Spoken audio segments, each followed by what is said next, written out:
Prestigious enterprises வரி வழக்கு இது பத்தி ஒரு சின்ன பிரீஃப் பார்க்கலாம்.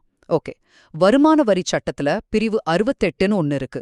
அதாவது கணக்குல காட்டாத பண முதலீடுகள். இந்த சட்டத்தின்படி ஒரு கம்பெனி 50 லட்ச ரூபாயை எப்படி இழந்துச்சுன்னு இந்த கேஸ் நமக்கு ரொம்ப தெளிவா சொல்லுது. நீங்க ஒரு தொழில் முனைவோரா இருந்தா இது உங்களுக்கு ரொம்பவே முக்கியமான பாடம். கவனிங்க. முதலாவதா நம்ம தெரிஞ்சுக்க வேண்டியது என்னன்னா, பாருங்க, எந்த ஒரு கடன் இல்ல முதலீட்டை நீங்க கணக்குல காமிச்சாலும் 3 விஷயத்த கண்டிப்பா நிரூபிக்கணும். 1, பணம் கொடுத்தவரோட அடையாளம். 2, அவரோட நிதி தகுதி. 3, அந்த பரிவர்த்தனை உண்மையிலேயே நடந்துச்சுங்கிறதுக்கான ஆதாரம். ஆனா இந்த கேஸ்ல பிரஸ்டீஜியஸ் என்டர்பிரைசஸ் இந்த 3ல ஒன்ன கூட சரியா நிரூபிக்கல. ரெண்டாவதா, அவங்க கொடுத்த டாக்குமெண்ட்ஸ்ல இருந்த குளறுபடிகள். அடேங்கப்பா, அதான் இதுல பெரிய ஹைலைட்டே.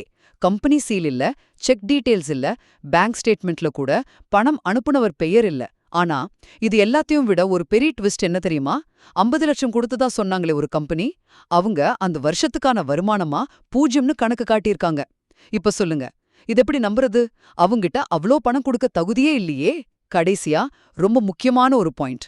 நம்மில் பலரும் நினைக்கிற ஒரு தப்பான விஷயம் என்னன்னா, பணம் பேங்க் வழியா வந்தா போதும், எல்லாம் கரெக்ட்னு. ஆனா அந்த எண்ணத்தை இந்த கேஸ் மொத்தமா உடைச்சிடுச்சு. பணம் எங்கிருந்து வருது, அதுக்கான மூலம் என்ன, அதோட நம்பகத்தன்மை என்ன, இதுதான் முக்கியம்.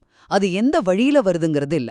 மொத்தத்துல உங்க பிசினஸ்குள்ள வர ஒவ்வொரு ரூபாய்க்கும் உங்ககிட்ட தெளிவான சரிபார்க்கக்கூடிய ஆதாரம் இருக்கணும். ஏன்னா பேங்க்ல பணம் இருக்கிறது மட்டுமே போதுமான ஆதாரம் கிடையாது.